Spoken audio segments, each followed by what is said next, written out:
now we're doing lesson 7.9, use a protractor to measure angles.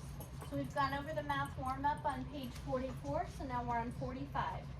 A ray that turns all the way around its endpoint and back to its starting place has made a full turn or has turned 360 degrees. What fraction of a full turn is each of the following angle measurements? So, what is a hole in this case? Chevy? Like two. So what are we talking about with a circle? What's a hole equal? How many degrees?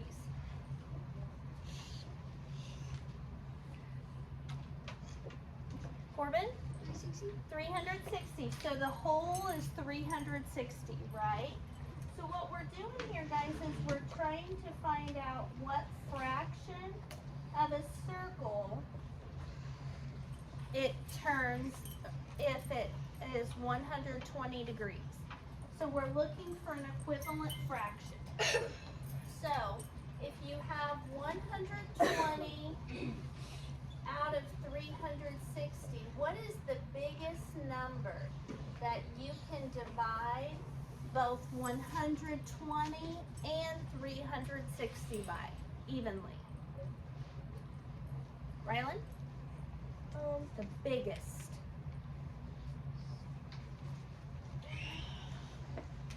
Caitlin? 120 and 60. What's the biggest number you can divide them both by? Remember, if we do it to the top, we do it to the bottom. Ava? No, there's something a lot bigger than that. Rylan? 4. A lot bigger than that. Olivia? 120. Yes, girl. What is 120 divided by 120? 1. And then look at your basic facts here, guys. Can you divide 36 by 12? Yes. How many groups of 12 are there in 36? 3. 3. And then the zeros cancel each other out, right? So watch. If we work backwards, 3 times 120, what's 3 times 12? 36. And then you bring over the 0. Does that make sense? So we can divide both 120 and 360 by 120. And that tells us that in a circle, I'm really bad at drawing thirds. So let me see here.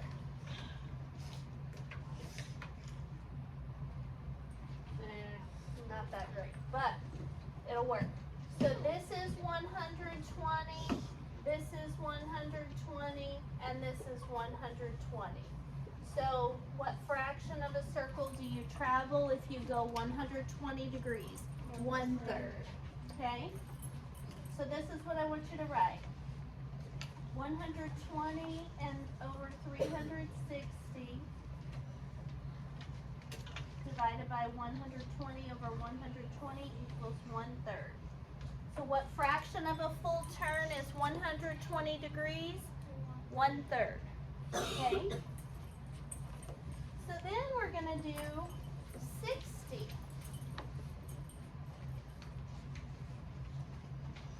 So if you have 60 and 360, what's the biggest number that you can divide both 60 and 360 by?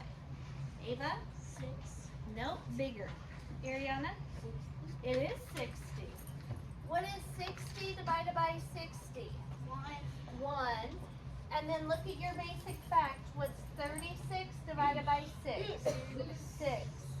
And then the zeros cancel each other out. So 6 times 60 is 360. So if you travel 60 degrees, that's the same as traveling 1/6 of a circle. Okay? So 1/6 is the fraction that you will have traveled. So basically, if I split these, each each of my 3s, or each of my 120s, if I split them into 60s. So 60, 60, 60, 60, 60, and 60. And if I go this far, I've traveled 1/6 of a circle. Does that make sense? Okay. Next, 45. 45 and 360. Now you guys know you can divide 90 by 45, right? What's 90 divided by 45? 2. 2. So, watch this. In a 360-degree circle, we've got how many groups of 90? 2. Oh, 5. In 4. 4. So how many groups of 45 would we have then? 6. 9. 5. 8. 8. It would be 8 because 45 plus 45 is 90, right? So there's, and we do that 4 times. 45 plus 45 equals 90. 45 plus 45 equals 90. And 45 plus 45 equals 90. So those 4 90s, when we multiply 90 times 4, we get 360. And so 8 times 45 would equal 360. So that means both 45 and 360 can be divided by 45. What's 45 divided by 45? And 360 divided by 45? 8. 8. Who said what? Why did you say what? That didn't make sense. I just showed you right here. Okay, if we have 4 90s, you know that 4 90s equals 360, right? And you know that in each 90, there's 2 groups of 45, right? So 2, 4, 6, 8 groups of 45 equals 360. All right, and then we have a 30 out of 360. And we can definitely divide both of those by 30. What's 30 divided by 30? 1. And then we got to figure out how many groups of 30 there are in 360. So here's what you can do. 30 times something equals 360. Look at your basic fact. What do you multiply 3 times to get 36? 12. And we don't even have to add the 0 because the 0 is already in the 30. So 30 out of 360 is 1/12. And then you can definitely divide 360 by 10 because it ends with a 0. And you can, so just like when we were doing equivalent fractions, don't do this, but watch this. Remember when we can take the 0 off the top and bottom? That's the same as dividing by 10. So 10 divided by 10 is 1, and 360 divided by 10 is 36. Now we cannot simplify this one because there's the only number you can divide 1 by is 1. And if we did divide by 1 over 1, it's going to give us the same thing we started with. So we don't even need to do all that. So a 1 degree turn is 1/360th. Your teacher will give you a protractor, a tool for measuring the number of degrees in an angle. How is 1 shown on the protractor? So I have a protractor that I'm going to show you.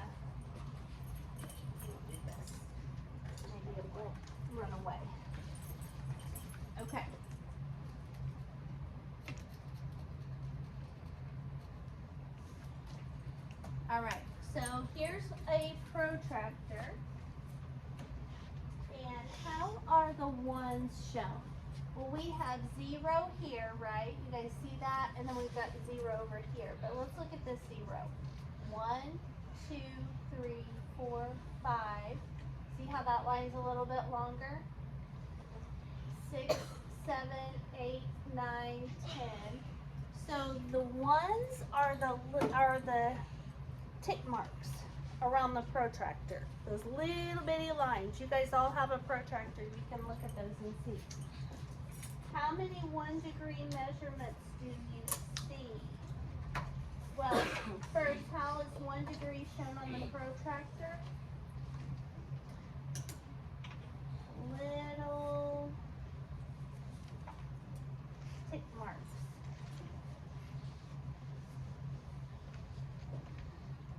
How many 1 degree measurements do you see? There are 180 on a protractor because it goes up from 0 to 180. All right. A protractor with no numbers has been placed over an angle. The center of the protractor is lined up with the vertex of the angle.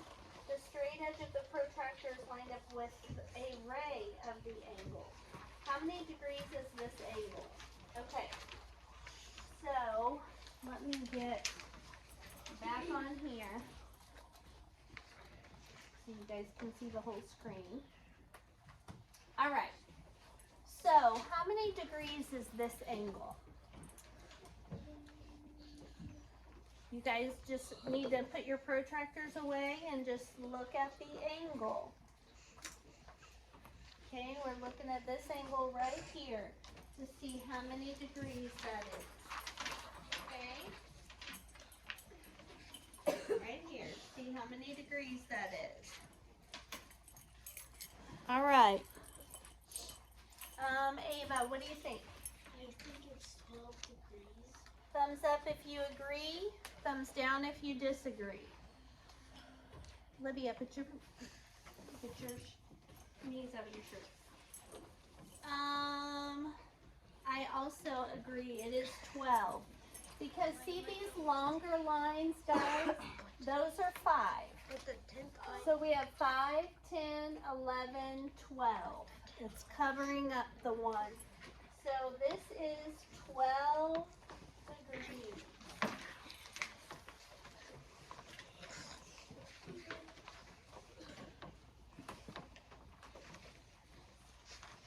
Okay. Then on the next one, it says an angle contains 31 degree angles as shown. How many degrees is in this angle? Okay. So if it contains 31 degrees, how many would that be, Ariana? 30 degrees. Good job. 30 degrees. Now, if we tried to use our regular protractor on this, you have to notice they actually didn't set the protractor up correctly on this one, because notice that the bottom of the protractor isn't lined up with the bottom of the angle. So this one was a little trickier. They didn't set it up right. Okay? The correct way to set up a protractor on this angle would be to line it up with the bottom of the ray. And like this. So that's gonna, you'll be able to see that that's 30. Okay. Here are 4 angles whose sizes you may have estimated earlier.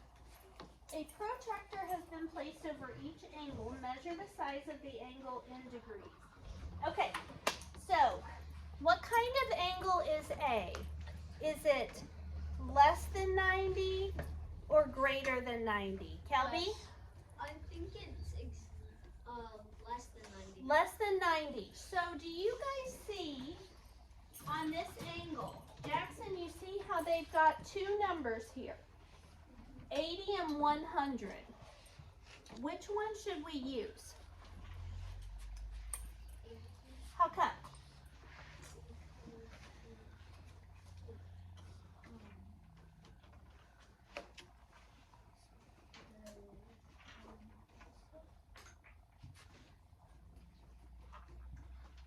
Nope, we choose the 80 because this angle is smaller than 90. Does that make sense? Okay. So of those two, now it's not right exactly at 80. It's a little, it's 1 degree past 80, isn't it? So what should that be? 81 degrees. On the next one, is this angle less than 90 or greater than 90? Dexter. Less than 90 or greater than 90? Yes. This is less than 90.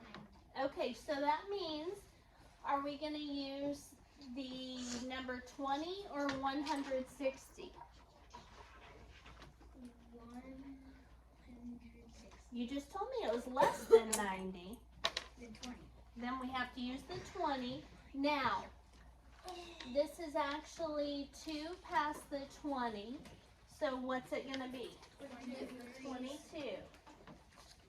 Make sure you're staying focused, okay? All right. On C, is this angle, Kinley, is this angle less than 90 or greater than 90? Less than 90. So will we use the 60 or the 120? The 60. Now, if you guys notice that this is actually not quite to the 60, so what would the measure actually be, Caitlin? 59. A lot of times kids will think 61 because we're used to the numbers getting bigger as we go. But these are actually, one set's getting smaller. Look at this, 180, 170, 160. And one set's getting bigger. So we have to pay attention to what's before it. So 1 degree before 60 would be 59 degrees. All right. On this one, Gentry, is this angle greater than 90 or less than 90? Greater. So will we use the bigger numbers or the smaller numbers? Bigger, okay? And this shows that it's right in between 150 and 160. What is in the middle between 150 and 160? Olivia? 155. Okay? This is the last question. Alina and Kieran are measuring an angle with a protractor. Alina says the angle is 80 degrees and Kieran says it shows 100 degrees. Why are they ending up with different measurements and which one is correct? Okay, who would like to tell me why they have 2 different measurements? Derek? Because under the 100 it says 80. So there's 2 numbers right there, right? And who's actually right, Derek?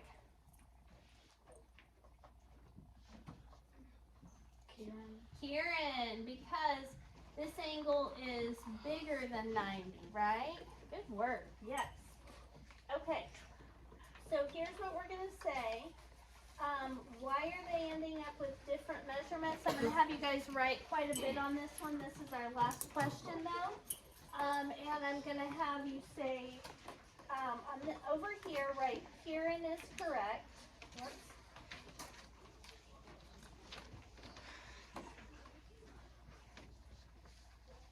Kieran is correct.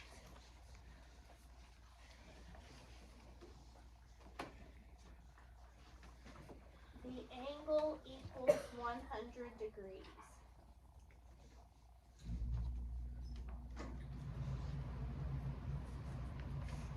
And we're going to write over here, we're going to answer the question, why might they end up with 2 different measurements? And let me put it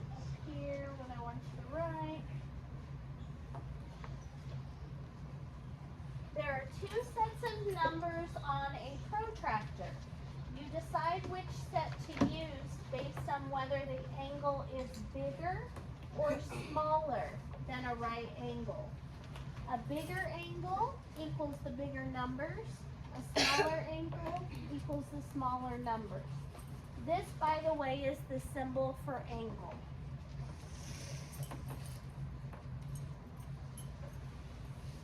All right, so I'm going to give you guys a time to copy that down, and then you're going to work on page 58 and 59 as your practice pages, but you can skip number 5